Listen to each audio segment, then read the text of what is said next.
같이 읽겠습니다. 데살로니가전서 5장 9절 10절입니다. 시작. 하나님이 우리를 세우심은 노하심에 이르게 하심이 아니요 오직 우리 주 예수 그리스도로 말미암아 구원을 받게 하시리라. 예수께서 우리를 위하여 죽으사 우리로 하여금 깨어있든지 자든지 자기와 함께 살게 하려 하셨느니라. 아멘. 이 말씀을 기초로 해서 같이 생각해 볼 텐데, 제가 이 하나님과 동행하는 삶을 지금 계속 묵상하잖아요. 이제 이만하면 그냥 됐겠지. 그래도 또 묵상하면 또 하나님께 새롭게 또 이 하나님과 그 화목하는 삶, 하나님과 함께하고 하나님과 이렇게 화목하는 그 삶의 그 본질적인 부분을 계속 묵상하다 보니까 오늘도 하나님께서 놀라운 말씀을 제게 주셨어요. 그 하나님과 화목한 삶을 살았던 믿음의 사람들을 창세기부터 쭉 눈을 감고 묵상을 해봤어요. 쭉 이렇게 쭉 묵상을 하다가 하니까 굉장히 많더라고요. 그러다 하루는 이제 성경을 펼쳐갖고 빠른 속도로 창세기부터 쭉 지나가면서 인물들을 쭉 이제 이렇게 들춰봤어요. 근데 그 중에서 우리가 잘 아는 노아나 또 에녹이나 그런 사람들은 뭐 대표적인 사람이죠. 근데 이 구약시대 때도 하나님과 화목하면서 하나님의 뜻을 구하면서 하나님의 기쁨이 되면서 살았던 사람들이 있었고, 신약에도 역시 있었는데, 신약에는 하나님과 화목하면서 살지 않으면 안 될 절대적인 이유가 있는데, 하나님과 화목하면서 살지 못하는 사람들이 이건 말이 안 되는 거. 정말 하나님과 화목하면서 살아야 되는 이유가 신약 시대는 있더라 하는 것입니다. 그걸 묵상하면서 참 하나님께 감사를 했습니다. 이제 그 노아와 또 그 에녹을 우리가 생각하면 어떤 특별한 표현이 나오냐면요. 하나님과 동행하는 삶을 살았다 그러잖아요. 하나님과 동행하는 삶. 하나님과 동행하는 삶을 살았다 그랬는데, 당시에 하나님과 동행하는 삶을 살았다는 게 도대체 무엇을 말할까? 어떤 삶을 살았기에 하나님과 동행하는 삶, 같이 걸어가는 삶을 살았다고 표현할 수 있을까? 이런 생각을 해봤어요. 근데 정말 감사하게도 우리에게는 예수 그리스도께서 오셨어요. 우리에게는 예수 그리스도께서. 정말 그 율법을 통해야만 하나님의 뜻을 알 수 있는 그 시대에 살았던 사람들보다 우리에게는 너무나 축복스럽게도 예수 그리스도께서 오시고 예수 그리스도를 통해서 하나님의 뜻을 알 수 있도록 하나님은 그렇게 우리에게 만들어 주셨어요. 그래서 예수님이 우리에게 오셔서 그분이 내 안에 계시다. 그렇게 말하잖아요. 그죠? 볼지어다 내가 세상 끝날까지 너희와 항상 함께 있을 것이다. 우리가 이 말씀은 여러 번 우리가 묵상했었어요. 주님이 우리와 함께 계시다는 그 사실은 주님이 우리와 동행하신다는 뜻이고, 주님이 내 안에 계신다는 것은 더 구체적이고 적극적으로 우리가 주님과 함께 살고 주님과 함께 호흡하고 있다는 것을 우리가 알 수 있는 그런 영적 진리라는 것입니다. 그런데 오늘 이 시간 우리가 더 깊숙이 묵상해야 될 부분이 하나 있습니다. 그것이 뭐냐면, 우리가 하나님과 화목하는 삶을 살기 위해서 반드시 이거는 묵상해야 되고 이것은 내 것으로 가져야 될 것이 하나 있습니다. 그게 뭐냐면 바로 성령님입니다. 성령님. 우리가 다시 한번 우리가 성령에 대해서 묵상해 보는 거죠. 진리를 우리가 알고 있는 것으로 끝나면 아무것도 안 되는 거죠. 오늘 이 시간에, 이 짧은 시간 안에 내가 성령과 어떤 관계를 가지고 있고 성령이 내 안에 계시다는 것을 나는 어떻게 내가 알고 내가 어떻게 그것을 믿고 있는가 하는 것을 한번 이 시간 깊숙이 말씀을 생각하면서 한번 나 자신의 믿음을 확인해보는, 성령과 동행하는 나 자신의 믿음을 확인해보는 시간이 되기를 원합니다. 요한복음 14장 잠깐 넘어가서 보겠습니다. 요한복음 14장. 여기 보면 예수님께서 아버지께 구하시는 그 내용을 여기서 말씀해 주고 있습니다. 자, 14장 16절부터 보겠습니다. 자, 14장 16절에 보니까 이렇게 말합니다. 내가 아버지께 구하겠으니 그가 또 다른 보혜사를 너에게 주사. 자, 그 뒤에 나오는 중요한 표현이 있습니다. 뭡니까? 보혜사를 주시는 그는 보내주신다고 하는 뜻으로 우리가 해석할 수 있어요. 너에게 보내주사 영원토록 너희와 함께 있게 하리니, 이겁니다. 다른 보혜사를 우리에게 보내주셔서 우리와 영원토록 함께 있게 하겠다. 이 부분이 단순히 지식으로 끝나서는 안 되는 아주 중요한 생명과 같은 돈으로도 바꿀 수 없는 엄청난 진리라는 겁니다. 이게 영원토록 너희와 함께 있다. 영원토록 나와 함께 있다. 내 이름을 바꿔서 넣어도 되죠. 영원토록 순교와 함께 있게 하신다고 주님께서 그렇게 말씀하셨어요. 그래서 주님이 오신 이유가 그런 거예요. 지금 기간이 우리가 그 사순절 기간이잖아요. 그 교회력으로 따지면 사순절인데 우리는 교회력에 대해서 별로 그렇게 강조를 안 하니까 그냥 이렇게 지나가는 거지만, 우리 주님이 십자가에서 죽으시기 위해서 이 땅에 오셨고, 그리고 우리의 모든 죄를 다 도말하기 위해서 주님께서 이 땅에 오셨고, 아버지의 뜻을 이루기 위해서 오셨는데, 더 중요한 것은 우리와 함께 있기 위해서 예수님께서 이 땅에 오신 거예요. 근데 더 놀라운 것은 우리 주님께서 이 땅에서 자신의 사역을 다 이루시고 난 다음에, 그 다음에 주님이 가시면서 우리와 영원히 함께 계시는 한 분, 보혜사, 그분을 우리에게 보내시겠다고 약속하시는 겁니다. 그것도 그냥 단순히 보내시는 게 아니고 영원토록 우리와 함께 있게 하겠다 그랬습니다. 그래서 설명하시기를, 주님께서 우리에게 설명하시기를 17절에 그는 진리의 영이라고 그랬어요. 영이라고 말합니다. 영입니다. 진리의 영이라고 그랬어요. 오늘날 인간들이 자기가 보혜사라고 말하는 사람들이 가끔 있어요. 그 대표적인 사람 중에 하나가 이만인데, 진리의 영으로 우리에게 오셔서 우리와 함께 계시는 거예요. 세상은 능히 그를 받지 못하나니 이는 그를 보지도 못하고 알지도 못함이라. 그러나 너희는 어떻다고요? 그를 아나니 그랬습니다. 너희는 그를 아나니. 세상 사람들은 이 성령과 아무런 상관이 없어요. 아무리 높은 지식을 가지고 있고, 아무리 높은 그 도덕적인 어떤 경지에 다다랐고 도를 통달한 사람이라고 할지라도 예수님과 상관이 없는 사람들은 그 성령을 알 수가 없다는 겁니다. 그 성령님은 너희와 함께 거하시며 또 너희 속에 계시겠습니다. 그렇게 말합니다.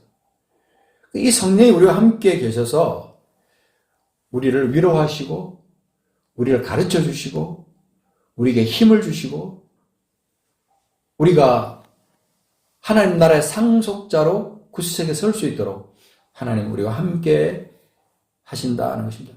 그분이 보혜사 성령님이세요. 그걸 다시 또 주님은 설명하시기를 18절에 뭐라고 그럽니까? 너희를 고아와 같이 버려두지 않겠다. 그리고 너희로 오겠다. 그렇게 말씀하십니다. 주님께서 언젠가 다시 이 땅에 오실 것을 말씀하시지만 그 사이에 처음부터 끝까지 우리와 함께 하나님의 창조 전부터 하나님과 함께 계셨던 그 성령께서 우리와 함께 계시면서 주님이 이 땅에 다시 오시는 그때까지 우리를 지키시고 보호하시며 우리와 함께 하신다는 것입니다. 그러니까 우리가 그분 안에 거하신다라고 하는 것은 신비 중에 신비지만 너무나 놀라운 사실이고, 세상적인 지식으로는 이해할 수 없는 부분이지만, 여러분, 너무나 감사하게도 그 성령님은 지금 우리와 함께 거하신다는 겁니다. 우리와 함께 거하신다는 거예요. 우리 안에, 우리 함께 거하신다는 거예요. 그래서 마태복음 28장 20절에 나오는 그 약속, 내가 너희와 항상 함께 있으려 하신 그 약속의 실상은 무엇이냐면요. 잘 생각해 보십시오. 그 약속의 실상이 있어요. 두 가지가 있는데, 첫째는 뭐냐면, 우리 주님이 세상 끝날까지 함께 있겠다고 약속하신 그 약속 중에 실상이 뭐냐면, 첫 번째는 예수의 영으로, 그분의 영으로 우리와 함께 하신다는 거예요. 영과 혼과 육 가운데 예수께서 우리와 함께 계신다. 그 주님의 그 십자가의 사건이 우리가 믿음으로 받아들일 때, 그리고 그 부활의 승리를 우리가 믿음으로 받아들일 때, 그 주님의 영이, 예수의 영이 우리 안에서 우리와 함께 거하시는 거예요. 그 다음 두 번째 실상은 뭐냐면, 그분이 보내주시는 성령, 그 성령께서 우리와 함께 하신다는 거예요. 그러니까 내가 세상 끝날까지 너희와 항상 함께 있겠다고 하는 것에 대해서 우리는 때때로 막연해 줄 수 있는데, 막연해 주면 안 됩니다. 막연해서는 안 되고, 너무나 확실하게 우리 믿음 속에 기초로 딱 자리 잡고 있어야 돼요. 흘려보내지도 말아야 됩니다. 물이 확 그 범람해서 우리가 가지고 있는 그 믿음들을 갖다 씻어 내려버리는 것 같은 그런 영적인 착각을 받을 때가 가끔 있는데요. 그렇게 돼서는 안 됩니다. 흘려보내지 말아야 돼요. 이 믿음, 주님이 나와 함께 계신다. 그 주님이, 성령님이 나와 함께 계신다. 그것을 우리가 확고한 믿음으로 가지고 있어요. 흘려보내지 말아야 돼요. 그 약속이에요. 약속, 언약, 그것을 잊지 말라는 거예요. 기본 중에 기본이라는 거예요. 자, 성령께서 우리 안에 계신다고 하면 단순히 그냥 존재만 하시겠어요, 여러분? 잘 생각해 보세요. 그분이 그냥 existence, 그래서 그분이 존재하신다. 내 안에 그냥 딱 좌정하시고 그냥 앉으셔서 그냥 내 안에 그냥 가만히 계시는 성령일까요? 자, 여기서 굉장히 중요한 영적 사실이 하나 있습니다. 그분이 우리 안에 그냥 단순히 좌정하셔서 계시는 분이 아니다, 이 말입니다. 어떤 분이요? 어떤 분이십니까? 역사하시는 하나님. 일하시는 분이에요, 그분은. 일하시는 분이 성령님이라는 말입니다. 그래서 우리가 성령과 동행한다는 것을 우리가 하나님과 화목하는 그 삶 중에 특별히 중요한 것이 뭐냐면 성령과 동행한다 그러는데, 성령과 동행한다고 하면 내 안에서 일하시는 그 성령님에 대한 그 확실한 진리를 내가 확실히 붙들고 사는 거예요. 자, 내가 그분이 성령께서 내 안에서 일하신다고 할 때 어떤 영역에서 일을 하실까요? 자, 잘 생각해 보세요. 어떤 영역일까요? 영적인 영역? 맞습니다. 영적인 영역도 맞고, 또 어떤 영역? 혼적인 영역. 거기까지도 성령께서 일하시는 거예요. 또 어떤 영역까지? 육적인 영역까지 성령이 우리 안에서 일한다. 영혼, 육의 모든 영역 가운데 성령께서 우리 안에 일하시는데, 그 동행한다는 것은, 성령과 동행한다는 것은 성령께서 일하시는 그 일하심에 우리가 함께 움직이는 거예요.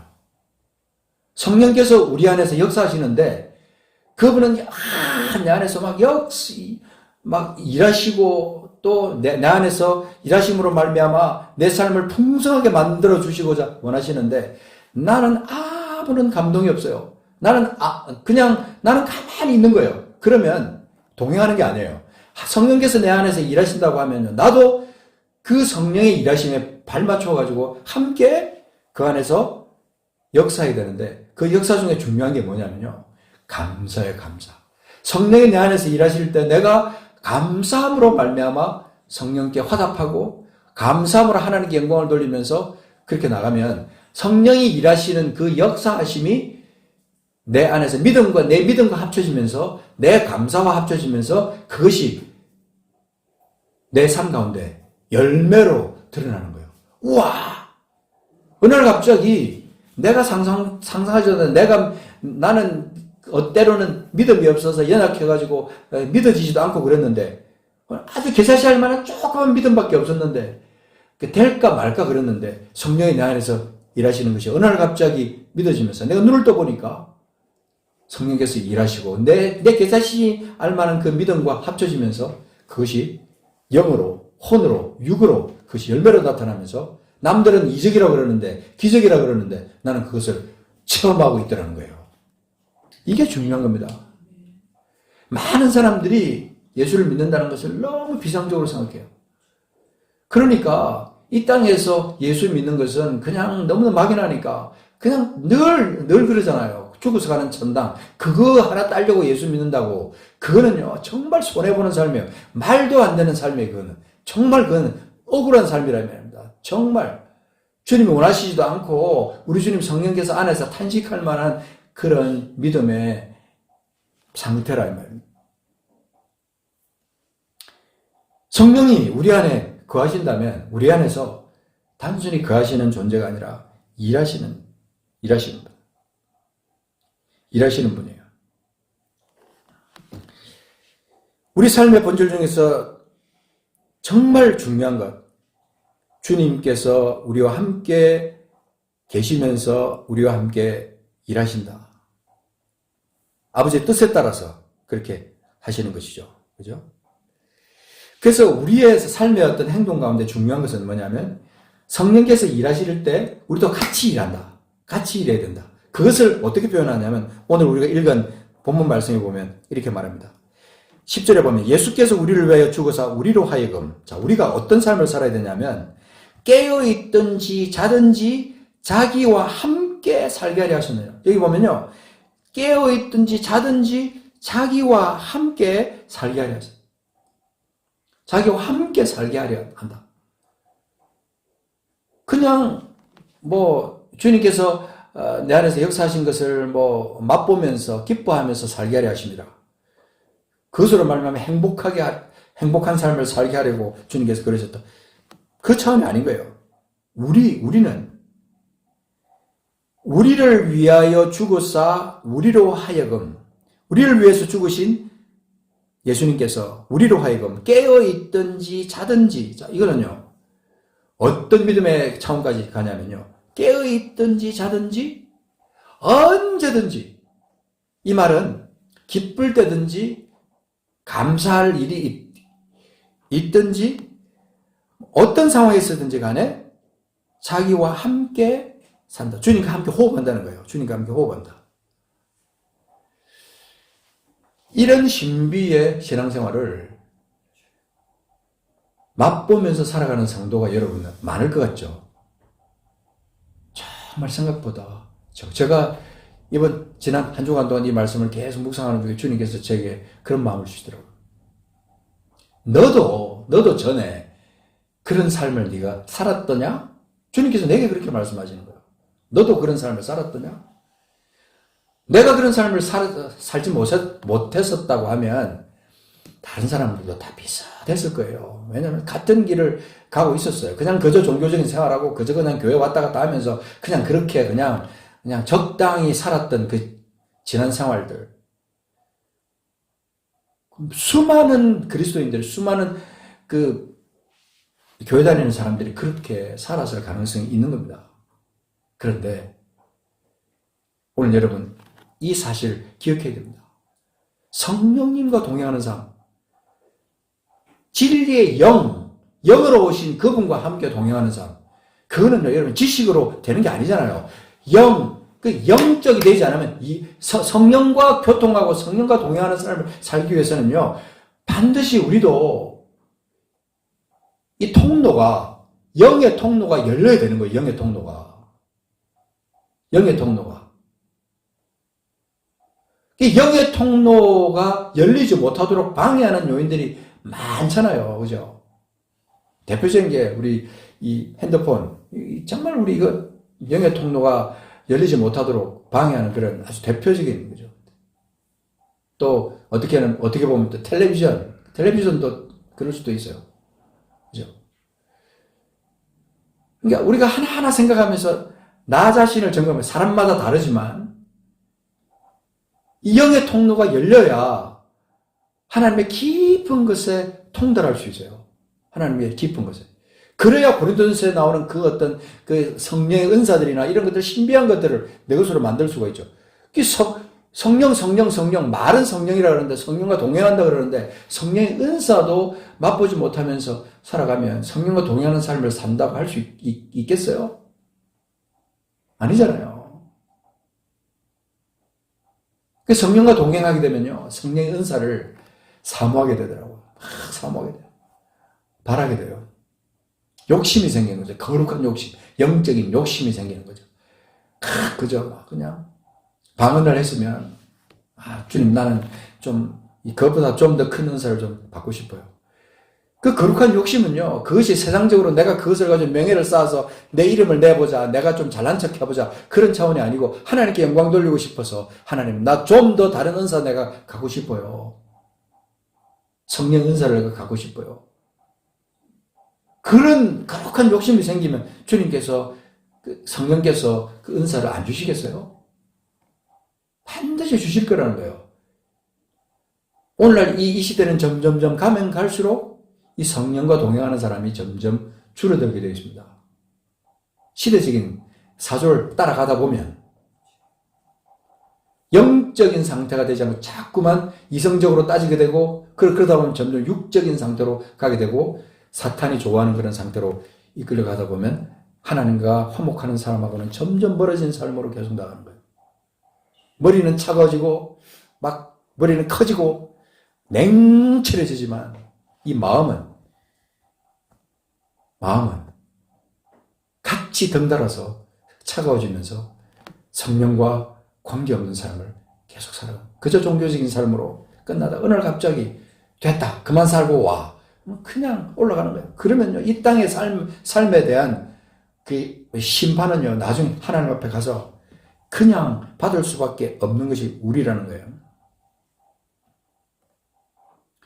계시록 21장 3절에 보면 이런 말씀이 있습니다. 자, 계시록 21장 3절 이것도 한번 찾아가서 보면 21장 3절에 자 1절부터 보면은 처음 땅이 없어졌고 처음 하늘과 처음 땅이 없어졌고 바다도 다시 있지 않더라. 근데 다시 내가 딱 봤는데 뭐가 눈앞에 딱 보이냐면요 거룩한 성 새 예루살렘이 하나님께로부터 하늘에서 내려오니 그 준비한 것이 신부가 남편을 위해 단장한 것처럼 화려한 그 어마어마한 그 단장이 눈앞에 보이는 거예요.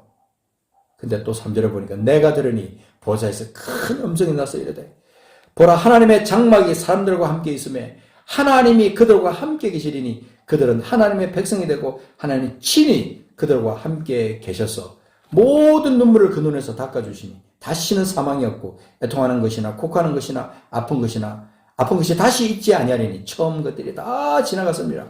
이게요 영광스러운 상태 하나님과 화목한 사람이 결국 마지막에 받는 이 영광스러운 상태 이 상태가 된다는 것이죠. 보라 하나님의 장막이 사람들과 함께 있음에 하나님이 그들과 함께 계시리니 이게 지금 이 땅에서 하나님과 화목하면서 성령과 동행하면서 살아가는 사람들이 누릴 수 있는 그런 영광스러운 결말이에요. 그들은 하나님의 백성이 되고 하나님은 친히 그들과 함께 계셔서 그래서 처음 것들은 다 지나가고 그래서 5절에 보면요 보좌에 앉으시니까 그렇게 말합니다. 내가 만물을 새롭게 하노라. 새롭게 하노라. 그런데 놀라운 것은 우리가 이미 예수 안에서 우리가 새로운 피조물이 됐잖아요. 그죠? 옛 것은 지나가고 새로운 피조물이 됐어요. 새롭게 되었다고 주님께서 마지막 때 새하늘과 새 땅을 이렇게 창조하시면서 거룩한 성 새 예루살렘을 주님께서 이루시면서 그 안에서 우리가 그 안에서 주님과 함께 영원히 사는 그런 존재가 되는데 그때는 아픈 것도 없어요. 죽음도 없어요. 고가는 것도 없어요. 그 안에 우리가 사는데 지금 자격하셔야 됩니다. 지금 내가 이미 하나님의 나라 안에 거하고 있다는 사실을 많은 성도들이 잊어버리고 살아갑니다. 내가 지금 하나님 나라 안에 살고 있는데 하나님 나라 안에 살고 있는 그것을 확정시켜주는 분이 누구냐면요. 바로 성령이에요. 성령. 성령이 끊임없이 내 안에서 네가 지금 하나님 나라를 살고 있어. 네가 이 생명을 누리고 있어. 네가 지금 그런 영광스러움을 내가 지금 누리면서 살아가고 있어. 성령이 내 안에서 계속해서 가르쳐주시고 깨닫게 하시고 감격스럽게 하시고 그러면서 내 속에서 눈물이 쏟아지게 하시고 그러면서 내 안에 감사가 내 속에서 샘솟듯이 감사가 쏟아나오고 찬양이 내 입에서 튀어나오게 만드는 그런 존재로 만들어주신다 이 말입니다. 그리고 우리가 어떻게 하찮은 이 세상에다 목을 매는 그런 사람들과 똑같이 살아갈 수가 있겠느냐 하는 것입니다. 그들은 하나님의 백성이 되고 하나님이 친히 그들과 함께 계신다. 이게 얼마나 놀라운 일입니까? 이것을 우리가 이제 그 데살로니가전서 4장 17절에서 뭐라고 표현했냐면요. 데살로니가전서 4장 17절에 그 후에 우리 살아남은 자들도 그들과 함께 구름 속으로 끌어올려 공중에서 주를 영접하게 하시리니 그리하여 우리가 항상 주와 함께 있으리라. 여기서 보면요. 그때부터 시작해서 이 땅에 살아남은 자들, 그 다음에 이미 그리스도 안에서 죽었던 자들, 그들이 다 올라가고 난 다음에 살아남은 자들까지도 올라가서 구름 속으로 끌어올려 공중에서 주를 영접하여서 항상 주와 함께 있는 존재로 주님과 함께 영원히 산다. 이런 말씀들을 우리가 묵상하다 보면 우리는 너무 영광스러운 존재다.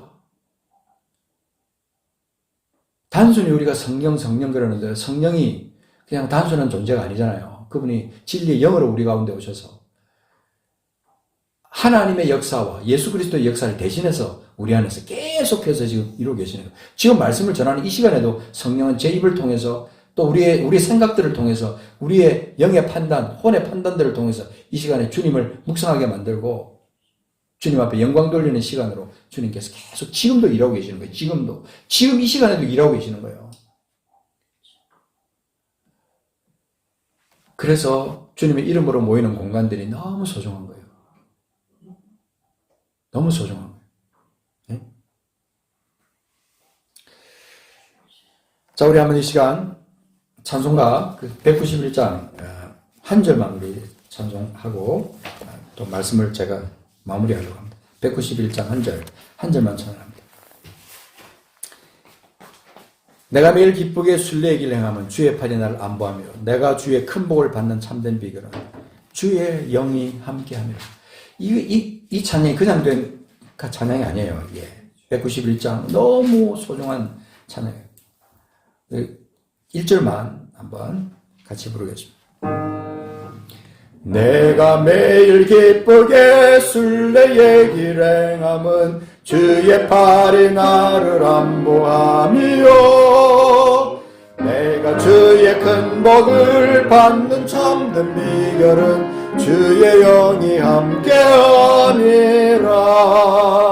성령이 계시네 할렐루야 함께하시네. 좁은 길을 걸으며 밤낮 기뻐하는 것 주의 영이 함께하니라. 성령이 계시네 할렐루야 함께하시네. 좁은 길을 걸으며 밤낮 기뻐하는 것 주의 영이 함께함이라. 아멘. 자, 창세기 5장 21절 한번 찾아보겠습니다. 자, 창세기 5장 21절. 자, 창세기 5장 21절부터 우리 24절까지만 같이 한번 보겠습니다. 자, 창세기 5장 21절부터 24절까지. 성령 우리와 함께 동행하시는 그 삶을 사실은 이 에녹도 그렇게 살았더라. 아담의 7대 손 에녹의 삶을 이 시간 우리 한번 기록을 통해서 보겠습니다. 5장 21절부터 보겠습니다. 24절까지 시작. 에녹은 65세에 머두셀라를 낳았고 머두셀라를 낳은 후 300년을 하나님과 동행하며 자녀들을 낳았으며 그는 365세를 살았더라. 에녹이 하나님과 동행하더니 하나님이 그를 데려가심으로 세상에 있지 아니하였더라. 아멘. 저는 처음 예수를 믿을 때 이 말씀을 읽으면서 아무도 몰랐는데 별로 그렇게 성경 깊숙이 알지도 못했는데 24절을 읽으면서 에녹이 하나님과 동행하더니 하나님이 그를 데려가심으로 세상에 있지 아니하였더라. 이 말씀을 읽는데 그렇게 부러운 거예요. 이상하게. 뭔가 자세히 잘 모르겠는데 어쨌든 에녹이라는 사람이 그냥 부러운 거예요. 하나님이 그를 데려가셨다. 세상에 있지 아니하였더라. 갑자기 하나님이 그를 갖다가 훅 하고 데려가 버리셨어요. 사람이 죽음을 맛본다는 것은 참 정말 이건 어떻게 보면 이 세상 삶 전체 가운데서 죽음을 맛보면서 이 생의 삶이 끝난다라고 하는 것은 정말 당하기 싫은 일이잖아요. 그렇죠? 그런데 이상하게 이 에녹이 부럽더라고요. 세상에 있지 아니하더라.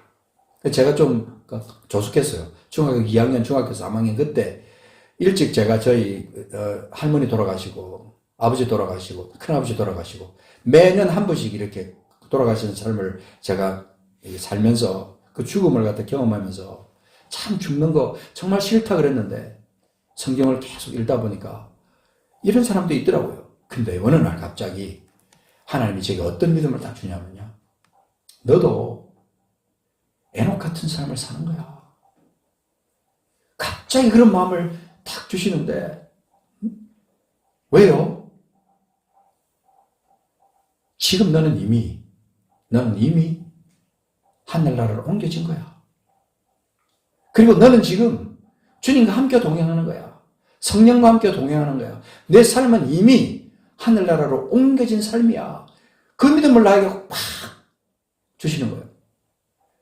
그렇게 생각하다 보니까요. 순교자의 삶을 살았던 그 우리 믿음의 선진들, 성경에 기록되지 않은 그 성경 이후의 그 삶을 살았던 사람들, 지금 이란, 이라크, 북한, 이런 또 그 남미의 페루, 이런 나라에 살고 있는 그런 사람들, 언제 죽을지 모르는 그런 어떤 사람들, 그런 사람들이 그런 삶을 살더라는 거죠.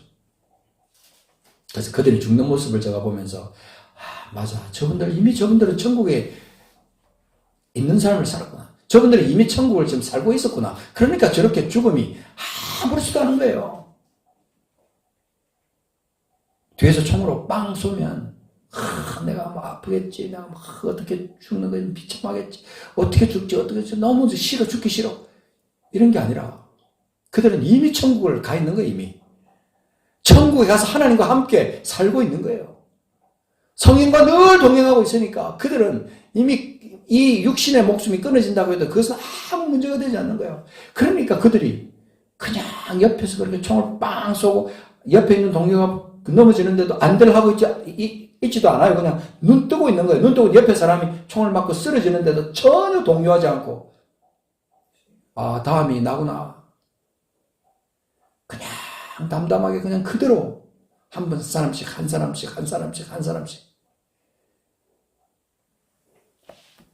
그렇게 이 땅의 삶을 마감할 수 있는 그 이유가 바로 이미 그들이 성령과 동행하며 하는 삶을 살고 있었고 이미 하나님 나라에 옮겨져 있는 사람들이었더라. 이거더라고요. 우리 죽음의 문제를 우리는 이미 다 해결했어요. 사망에서 생명으로 옮겨진 사람들이, 그죠? 그러니까 우리는 이미 천국을 살고 있다고 해도 과언이 아닌 거예요. 그런데 우리가 성령과 동행하지 않으면요, 이 죽음의 두려움이라는 것이 우리를 파고 들어와요. 죽음의 두려움이 우리를 파고 들어온다 그러면 이 세상의 어떤 염려, 미래에 대한 염려, 어떤 질병을 만났을 때 그것 때문에 오는 어떤 두려움, 염려, 이런 것들도 같이 묻어서 같이 오는 거예요. 그러면서 나를 하나님의 평화에서, 하나님과 화목하는 그 어떤 그 삶의, 멋진 삶에서 자꾸 나를 빼버리는 거예요.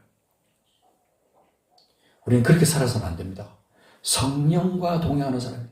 우리가 하나님과 화목하는 삶을 살기 위해서 우리는 성령과 동행하는 삶을 반드시 살아야 됩니다.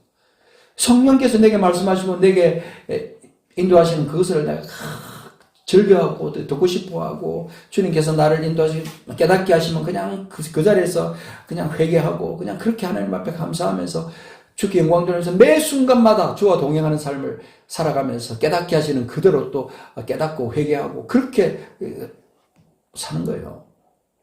그런 삶이 성령과 동행하는 삶인데 그런 삶을 살다 보면 오늘 하루 감사하며 살다가 오늘 밤에 하나님께서 내 영을 불러가셔도요, 그 아무것도 아닌 거예요.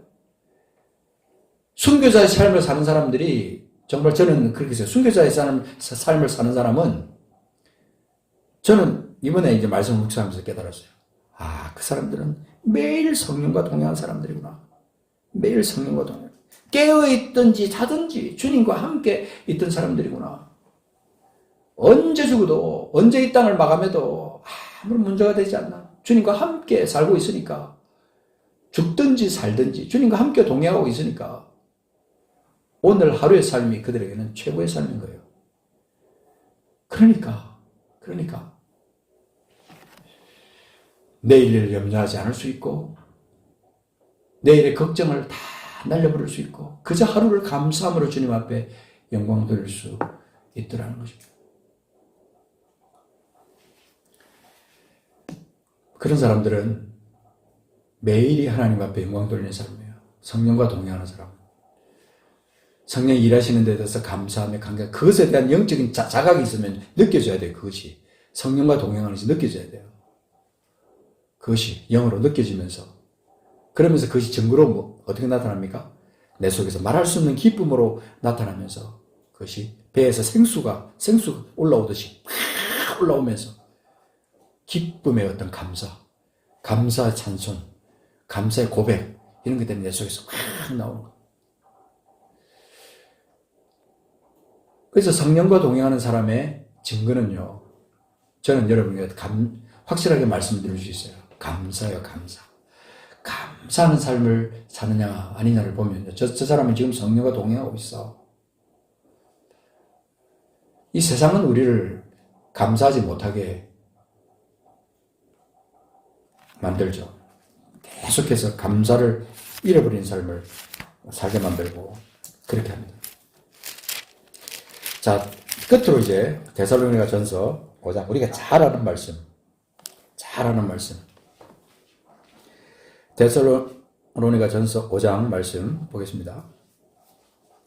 5장 16절 우리가 잘 아는 말씀입니다. 5장 16, 17, 18, 19, 20, 21, 22 자, 같이 한번 읽고 말씀을 마치겠습니다. 데살로니가 전서 5장 16절부터 읽겠습니다. 333쪽. 네, 333. 이게 신기하게도 어느 성경이든지 보니까 333쪽이더라고요. 자, 같이 읽습니다. 시작. 항상 기뻐하라, 쉬지 말고 기도하라, 범사에 감사하라. 이것이 그리스도 예수 안에서 너희를 향하신 하나님의 뜻이니라. 성령을 소멸하지 말며 예언을 멸시하지 말며 범사에 헤아려 좋은 것을 취하고 악은 어떤 모양이라도 버리라. 여기서 중요한 핵심이 뭔 줄 아세요? 쉬지 말고 기도하고 범사에 감사하고 항상 기뻐하고 이렇게 할 수 있는 그 원인 중에 하나가 뭐냐면요. 이 성령과 동행하는 삶을 살면 이것이 가능합니다. 그래서 여기서 말하는 거예요. 그렇게 하기 위해서 항상 기뻐하고 쉬지 말고 기도하고 범사에 감사하기 위해서 그것이 하나님의 뜻인데 너희를 향한 하나님의 뜻인데 그렇게 하기 위해서 우리는 성령을 소멸하면 안 된다. 성령을 소멸하면 안 된다. 예언을 멸시하면 안 된다. 예언은요 성령의 역사 중에서 대표적인 사역이거든요. 성령을 멸시하는 사람 치고 감사가 넘치는 사람은 별로 없는 것 같아요. 성령의 사람은 항상 기도하는 사람이에요. 범사에 감사하는 사람이더라. 항상 기뻐하는 사람이에요. 그리고 악을 버릴 줄 아는 사람. 악은 어떤 모양이라도 버릴 수 있는 사람. 그런 사람이 그렇더라. 이 하나님과 화목하는 삶을 사는 것 중에 우리가 정말 잊어버리지 말아야 될 것, 회복해야 될 것 중 하나가 성령과 동행하는 겁니다. 성령과 동행. 굉장히 좀 추상적인 항목입니다. 그죠? 어떻게 성령과 동행해? 어떻게 성령과 동행해? 성령을 사모하고 예언을 멸시하지 않고 성령이 내 안에서 죄를 깨닫게 하시고 그러면 빨리 민감하게 반응해야 돼요. 그죠?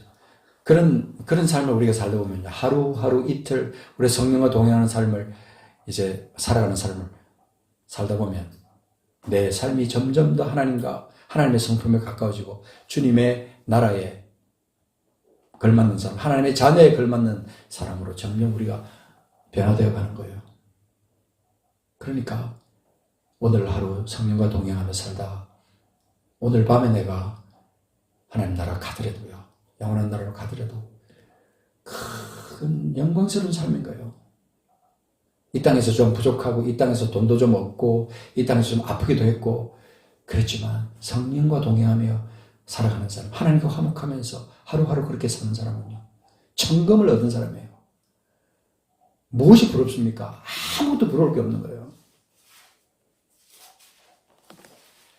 그런 삶을 우리가 다 살아야 되지 않겠습니까? 같이 기도하겠습니다.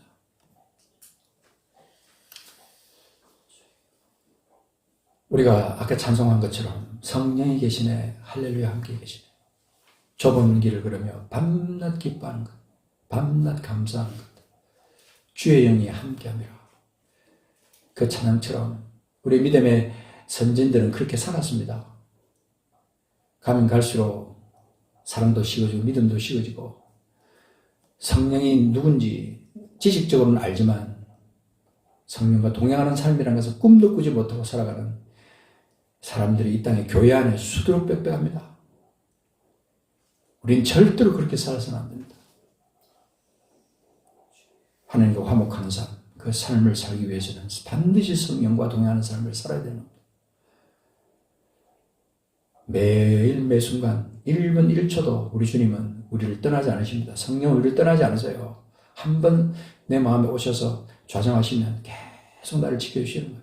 내가 싫어서 버리고 내가 싫어서 주님을 모른다고 그냥 부인하면 몰라도 주님은 그렇지 않는 이상 계속해서 나와 함께 계시면서 나를 지켜주시는 거예요.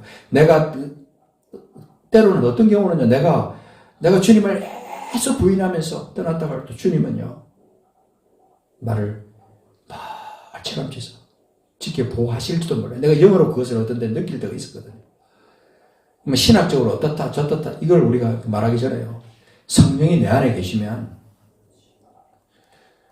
주님은 무엇을 소원하냐면 계속 성령과 동행하면서 주님과 함께 기뻐하며 함께 주님의 뜻을 행하며 그렇게 매일 하루하루 그렇게 최선을 다해 살다가 그 주님께서 내 기한이 될 때 부르시면 그냥 가는 거. 그게 이 삶의 본질이거든요, 사실. 너무 거창하게 생각할 것도 아니고요. 무슨 화려하게 무슨 지장할 것도 아니고요. 그냥 심플하고 원초적으로 우리가 기억하고 나가야 될 것은 성령이 나와 함께 동행하시는 거예요. 나와 함께 동행하시고. 그러면서 하나님과 화목하는 삶의 진수를 우리가 맛보면서 매일매일 그렇게 사는 거예요. 주님 감사합니다. 같이 한번 합심해서 소리내서 한번 기도하도록 하겠습니다. 자기 신앙을 한번 점검하십시오. 나는 지금 성령과 동행하며 살고 있는가? 주님 함께 하십시오. 주 역사하십시오. 역사하십시오. 성령으로 역사하십시오.